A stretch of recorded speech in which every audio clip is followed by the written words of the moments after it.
নমস্কাৰ আপোনালোক সকলোকে পুনৰবাৰ টিকে মাইণ্ডৰ অন্য এটা ৰাতিপুৱাৰ ডামাকাটাৰ খবৰলৈ স্বাগতম জনাইছো। অন্য দিনৰ দৰে আজিও আপোনালোকৰ বাবে দিনটোৰ কেইবাটাও গুৰুত্বপূৰ্ণ খবৰ লৈ আহিছো। ভিডিঅ'টো প্ৰথমৰ পৰা শেষলৈকে চাই থাকিব। আৰু যে খবৰ কেইটা দিয়াৰ আগতে আপোনালোক সকলোকে সৰুকৈ এটা অনুৰোধ, যদি খবৰ কেইটা চাই ভাল পায় তেনে লাইক এটা কৰিবলৈ কিন্তু নাপাহৰিব। আৰু চেনেলটো যদি সাবস্ক্ৰাইব কৰা নাই তেনে চেনেলটো সাবস্ক্ৰাইব কৰি ল'ব, যাতে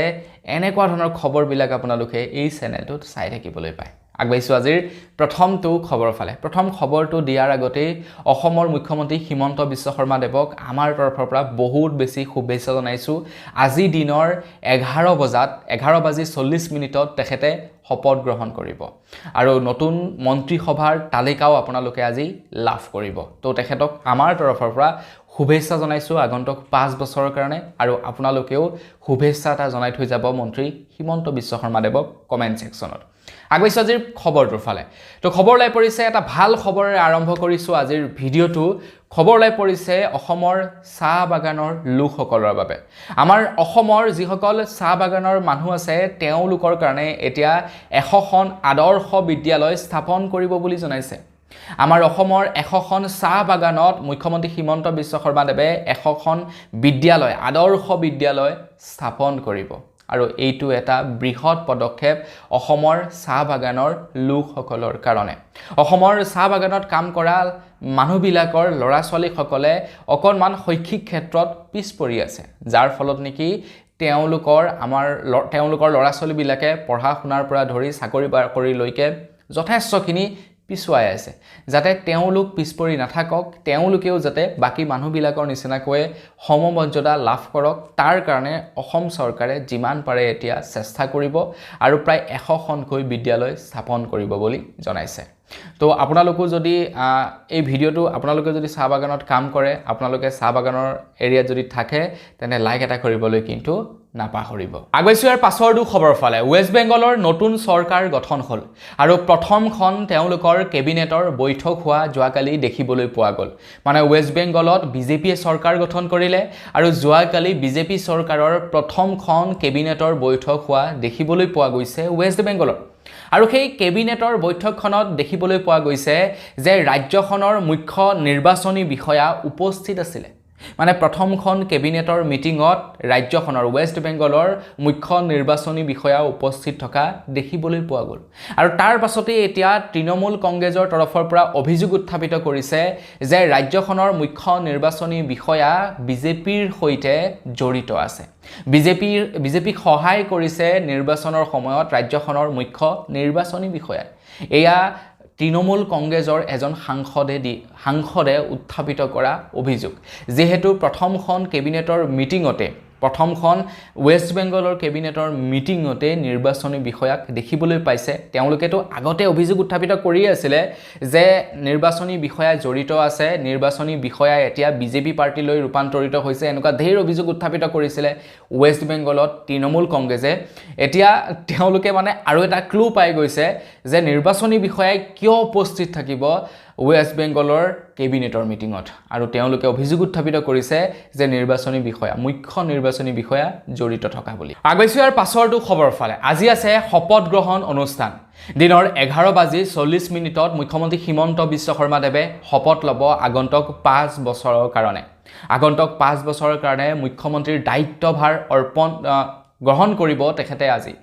দিনৰ 11:40। আৰু তাৰ পাছতেই আমি গম পাম যে নতুন মন্ত্ৰীসভাত কোন কোন থাকিব, কোন MLAক মন্ত্ৰিত্বৰ দায়িত্ব দিব, সেই সম্পৰ্কে আমি আজি গম পাম। আৰু এইবাৰ শপত গ্ৰহণ অনুষ্ঠান বিশালভাৱে আয়োজন কৰিছে। আমি তামিলনাডুতো দেখা পালোঁ। তামিলনাডুতো জৱাহৰলাল নেহৰু ক্ৰিকেট ষ্টেডিয়ামত বিশালভাৱে এইবাৰ শপত গ্ৰহণ অনুষ্ঠান আয়োজিত কৰিছে। আৰু তাৰ লগে লগে আমাৰ অসমতো এইবাৰ শপত গ্ৰহণ অনুষ্ঠান বিশালভাৱে আয়োজন কৰা দেখিবলৈ পালোঁ। এতিয়া খবৰ লাই পৰিছে যে আমাৰ অসমত শপত গ্ৰহণ অনুষ্ঠানৰ যিটো মঞ্চটো নিৰ্মাণ কৰি উলিয়াইছে পদ্মশ্ৰী নুৰুদ্দিন আহমেদ আৰু তেখেতৰ 2 পুত্ৰই। এটা মুছলমান ফেমিলিয়ে নিৰ্মাণ কৰিছে মন্ত্ৰীসভাই শপত গ্ৰহণ ল'ব লগা মঞ্চটো। মা কামাখ্যা দেৱালয়, ৰংঘৰ, বটদ্ৰৱা থানৰ আৰ্হিত সজোৱা হৈছে এই মঞ্চভাগ। তো এই খবৰটো ইয়াতে সন্নিবিষ্ট কিয় কৰিলোঁ জানানে? কাৰণ আমি মুছলমানসকলক লৈ বৰ্তমান সময়ত মাইণ্ডত এনেকুৱা এটা মানে বেয়া থট সুমুৱাই ৰাখিছোঁ যে মুছলমান বুলি ক'লেই মুঠতে বেয়া আৰু মুছলমান বুলি ক'লে আমাৰ পৰা পৃথক তেওঁলোক বাংলাদেশৰ গতিকে তেওঁলোক আমাৰ লগত কোনো কাৰণতে থাকিব নোৱাৰে কিন্তু আপোনালোকে অকণমান চকু ফুৰাই চাব চৰকাৰী প্ৰায় সংখ্যক কামত কিন্তু মুছলমান ব্যক্তি জড়িত হৈ আছে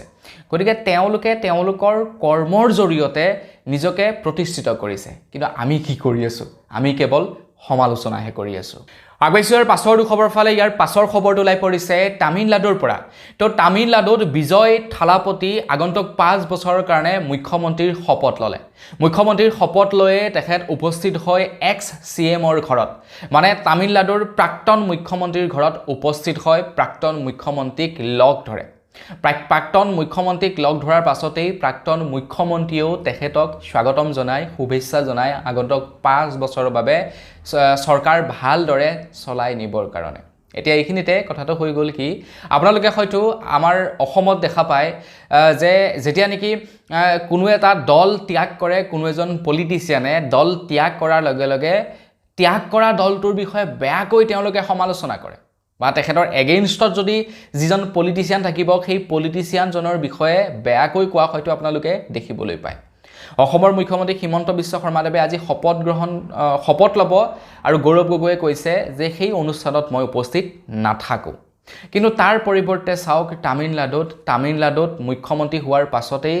এক্স মুখ্যমন্ত্ৰীক লগ কৰিবলৈ গৈছে আৰু শুভেচ্ছা দিছে আৰু আমাৰ অসমতো তেনেকুৱা মানে উদাহৰণ নথকা নহয় আমাৰ অসমতো তেনেকুৱা উদাহৰণ আছে দুজন MLA এজন হৈ গ'ল যোৰহাটৰ MLA জনে না এটা সিঙ্গল ৱৰ্ডো গৌৰৱ গগৈৰ বিৰুদ্ধে বেয়াকৈ এতিয়ালৈকে কোৱা নাই নিৰ্বাচনত জয়ী হ'ল নিৰ্বাচনত জয়ী হোৱাৰ পাছতো তেখেতে এটা সিঙ্গল ৱৰ্ডো গৌৰৱ গগৈৰ বিৰুদ্ধে কোৱা নাই বেয়াকৈ কোৱা নাই তেখেতে কৈছে যে মই জিকো বা গৌৰৱে জিকক মুঠতে যোৰহাটৰ বাবে ভাল হ'ব লাগে যোৰহাটৰ কাম হ'ব লাগে আনফালে আৰু এজন আছে মৃণাল কুমাৰ তো তেখেতো ঠিক তেনেকুৱা ধৰণৰ মানুহ তেখেতে নিৰ্বাচনৰ সময়ত এখন পোষ্টাৰো নলগালে যে মই নিৰ্বাচনত উঠিছোঁ মোক ভোট দিব এখন পোষ্টাৰ নলগাকৈ তেখেতে জয় লাভ কৰিছে আৰু তেখেত বোলে এনেকুৱা এজন ব্যক্তি শুনা পাইছোঁ তেখেতে ৰাতিপুৱা মৰ্নিং ৱাক কৰিবলৈ যাওঁতে বোলে গাঁৱৰ যিকোনো এঘৰ মানুহত সোমাই চাহ এটুপি খাই আহে গতিকে এনেকুৱা বিধায়ক ক'ত পাব কওকচোন না বডিগাৰ্ড না PSO একো নাই সৰ্বসাধাৰণ মানুহ সৰ্বসাধাৰণভাৱেই তেখেতে মুঠতে কাম বন কৰি যায় তেখেতলোকে কৈছে যে আমাক যদি মন্ত্ৰিত্ব দিয়েও আমাক মন্ত্ৰিত্ব নালাগে কাৰণ মন্ত্ৰিত্ব লোৱাৰ লগে লগে মই গৈ দিছপুৰত থাকিব লাগিব মই মোৰ গাঁওখন নেপাম গতিকে মোক মন্ত্ৰিত্ব দৰকাৰ নাই একচুৱেলি ৰিয়েল পলিটিচিয়ান এওঁলোকহে আগবাইছোঁ ইয়াৰ পাছৰটো খবৰ ফালে আজি আপোনালোকে মন্ত্ৰীসভাৰ তালিকা গম পাব আৰু তাৰ লগে লগে মুখ্যমন্ত্ৰী হিমন্ত বিশ্ব শৰ্মাদেৱে আজি শপত ল'ব কিন্তু এইখিনিতে বিৰাটেই এটা দুখৰ খবৰ ওলাই পৰিছে প্ৰথমখন মন্ত্ৰীৰ তালিকাত বোলে ভূপেন বৰা আৰু পদ্মুত বৰদলৈৰ নাম নাই দ্বিতীয়খন মন্ত্ৰীৰ তালিকাত থাকিব পাৰে কিন্তু আজি 5জন মন্ত্ৰীয়ে শপত ল'ব বুলি খবৰ ওলাই পৰিছে আৰু 5জন মন্ত্ৰীৰ তালিকাত কিন্তু ভূপেন বৰা আৰু পদ্মুত বৰদলৈৰ নাম নাই বুলি খবৰ ওলাই পৰিছে পদ্মুত বৰদলৈ আৰু ভূপেন বৰাই কংগ্ৰেছৰ পৰা BJP লৈ গ'ল আৰু তেওঁলোকে এইবাৰ বিধায়ক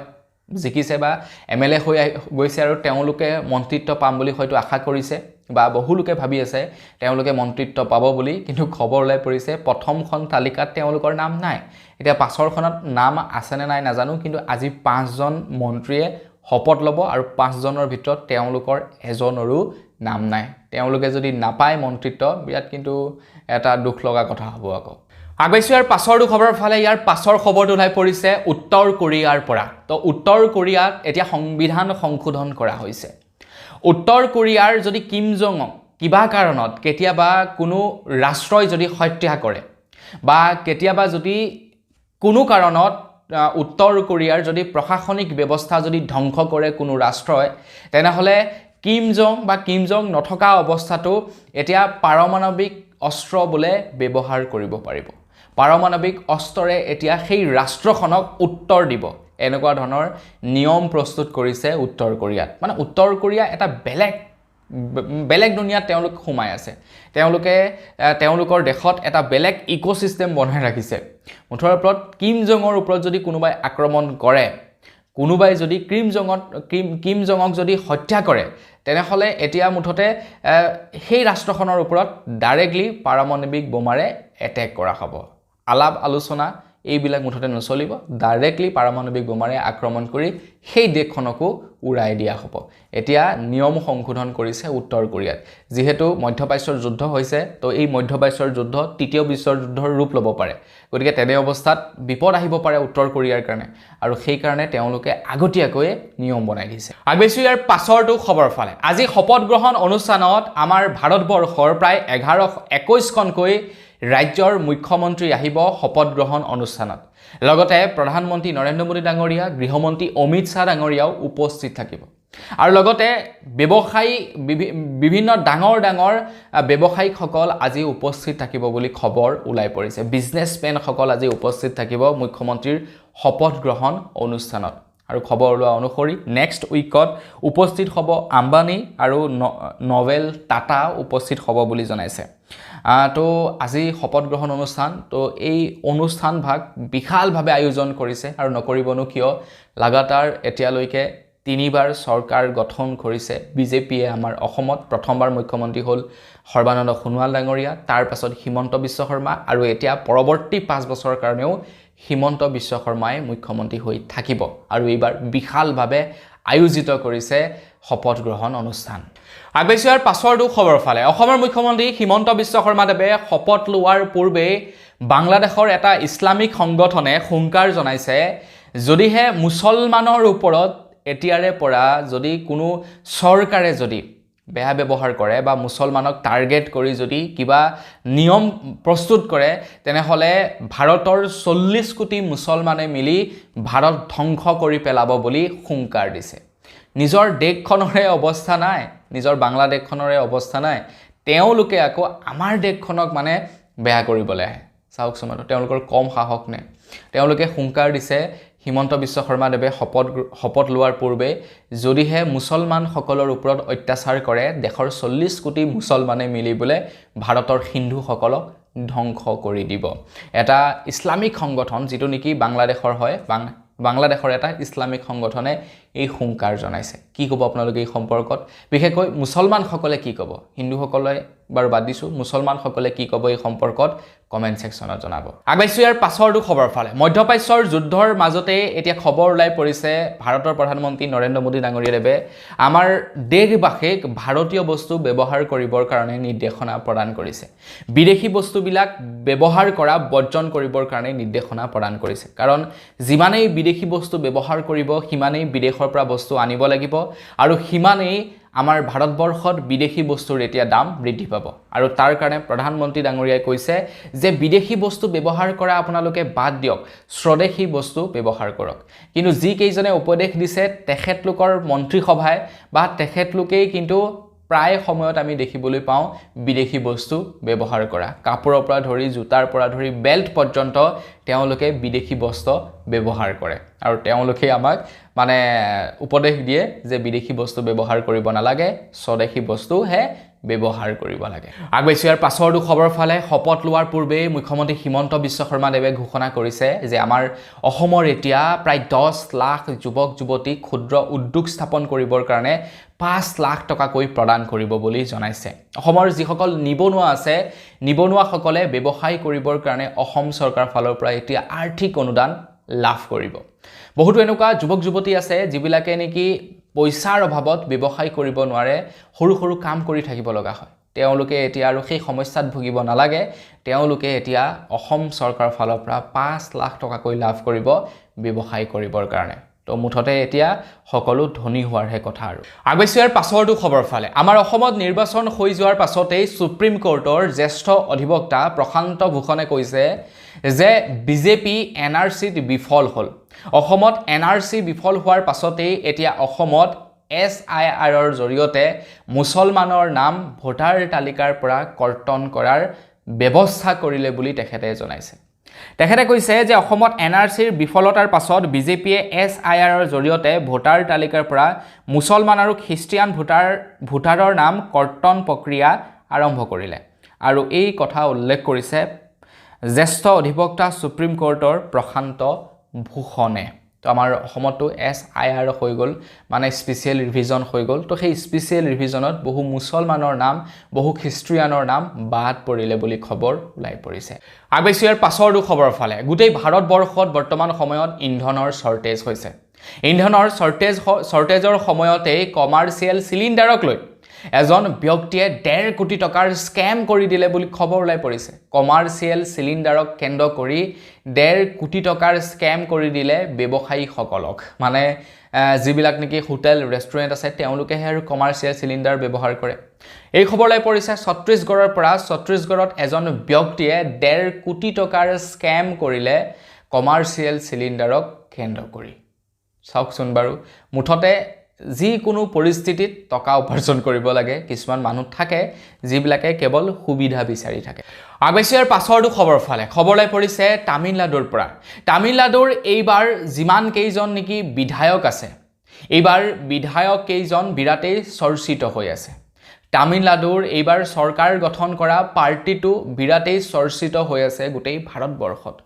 আপোনালোকে হয়তো প্ৰত্যেক ৰাজ্যৰে বিধায়কসকললৈ যদি চাবলৈ যায় মন্ত্ৰী এমএলএ সকললৈ যদি চাবলৈ যায় প্ৰায় সংখ্যক মন্ত্ৰী এমএলএ প্ৰায় সংখ্যক বিধায়কৰ ওপৰত ক্ৰিমিনেল কেছ থাকে প্ৰায় সংখ্যক বিধায়ক মন্ত্ৰী এমএলএ পঢ়া শুনা বৰ বিশেষ নাথাকে কিন্তু তামিলনাডুত তেনেকুৱা ধৰণৰ নহয় তামিলনাডুৰ এইবাৰ চৰকাৰৰ ক্ষেত্ৰত সম্পূৰ্ণ উলুটা হৈছে খবৰ লোৱা অনুসৰি তামিলনাডুৰ টিভিকেৰ 107 গৰাকী বিধায়কৰ মাজত 22 গৰাকী আছিল অভিযন্তা মানে ইঞ্জিনিয়াৰ 18 গৰাকী অধিবক্তা স্নাতক প্ৰায় 12 গৰাকী স্নাতকোত্তৰ 13 গৰাকী গৱেষক আছিল 6 গৰাকী মেডিকেল কলেজৰ স্নাতক আছিল 8 গৰাকী IITৰ 5 গৰাকী আছিল IITৰ আছিল 5 গৰাকী আৰু মানে গোটেই 108 জনৰ ভিতৰতে গোটেই কেইজনেই শিক্ষিত ইয়াতে মানে সেই ক্ৰিমিনেল কেছ থকা ইয়াতে সেই আপোনাৰ দুৰ্নীতিৰ লগত জড়িত থকা বা নপঢ়া নহুনা লোকক তেখেতলোকে টিকট দিয়া নাই গোটেইখিনি পঢ়া শুনা ক্ৰিমিনেল বেকগ্ৰাউণ্ড নথকা আৰু ভাল লোককহে তেওঁলোকে টিকট দিছে আৰু ইয়াক লৈ এতিয়া গোটেই ভাৰততে চৰ্চা হৈছে আগবাইছৰ পাছৰটো খবৰ ফালে আপোনালোকে বাৰু ডাকঘৰৰ জৰিয়তে যিকোনো পাৰ্সেল কৰবালৈ পঠাই পাইছে নে নাই পোৱা কমেন্ট সেকশনত জনাবচোন বা আপোনালোকলৈ ডাকঘৰৰ জৰিয়তে যিকোনো পাৰ্সেল আহি পাইছে নে নাই পোৱা কমেন্ট সেকশনত জনাব আপুনি যেতিয়া কোনো এজন ব্যক্তিলৈ ডাকঘৰৰ জৰিয়তে যিকোনো এটা পাৰ্সেল পঠিয়ায় তো পিন কোডৰ জৰিয়তে পঠাব লাগে সেই যিটো ডাকঘৰলৈ পঠাব সেই ডাকঘৰটোৰ পিন কোড আপোনালোকে দিব লাগিব সেই মৰ্মে পিন কোডৰ মৰ্মে সেই ডাকঘৰটোলৈ যাব আৰু ডাকঘৰটোলৈ যোৱাৰ পাছত আপোনালোকে যিটো এড্ৰেছ দিব সেই এড্ৰেছলৈ সেই ডাকঘৰটোৱে বস্তুটো সাপ্লাই কৰে কিন্তু এতিয়াৰে পৰা পিন কোড নহয় পিন কোডৰ পৰিৱৰ্তে ডিজি পিনৰ এতিয়াৰে পৰা ব্যৱহাৰ কৰা হ'ব ডিজি পিনৰ জৰিয়তেহে পাৰ্সেল এতিয়া যিকোনো ধৰণৰ বস্তু পাৰ্সেল কৰা হ'ব বুলি জনাইছে এটা ডিজি পিন কি এটা এটা ডাঙৰ কথা তো আপোনালোকৰ যিডোখৰ ঠাইডোখৰ ডিজি পিন আপোনালোকে ইণ্ডিয়া পোষ্টেল ডিপাৰ্টমেণ্টৰ অফিচিয়েল পৰ্টেলত পাই যাব মানে এক প্ৰকাৰ ক'বলৈ গ'লে আপোনালোকৰ ঠাইডোখৰৰ একোটা পিন আগতে কি হয় গাঁওখনৰ নামটো উল্লেখ কৰিব লাগে পিন কোডটো দিব লাগে তাৰ লগতে আপোনালোকৰ গাঁওখনৰ নামটো উল্লেখ কৰিব লাগে আৰু সেই মৰ্মে গৈ বস্তুটো পায়গে কিন্তু এতিয়াৰে পৰা গাঁওখনৰ নাম নহয় আপোনালোকৰ গাঁওখনৰ নামত একোটা পিন থাকিব আৰু সেইটোক মানে ডিজিটেলি এটা পিন ক্ৰিয়েট কৰা হৈছে সেই ডিজি পিনটো ব্যৱহাৰ কৰিলেহে আপোনাৰ ওচৰলৈ পাৰ্সেল আহিব আৰু ডিজি পিনটো আপোনালোকে মানে পোষ্টেল ডিপাৰ্টমেণ্টৰ অফিচিয়েল পৰ্টেলত পাই যাব আপোনালোকৰ গাঁওখনৰ ডিজি পিনটো আগবাইছো ইয়াৰ পাছৰটো খবৰ ফালে এইখিনিতে আমাৰ অসমৰ বাবে এটা বিৰাটেই গৌৰৱৰ খবৰ ওলাই পৰিছে আমাৰ অসমৰ এজন যুৱক সিলেক্ট হৈছে ইণ্ডোনেছিয়াত আয়োজিত কৰা international graffiti and street art ফেষ্টিভেললৈ আমাৰ ভাৰতৰ পৰা প্ৰায় 60 জনকৈ আৰ্টিষ্টক সিলেক্ট কৰা হৈছে আৰু তাৰে ভিতৰত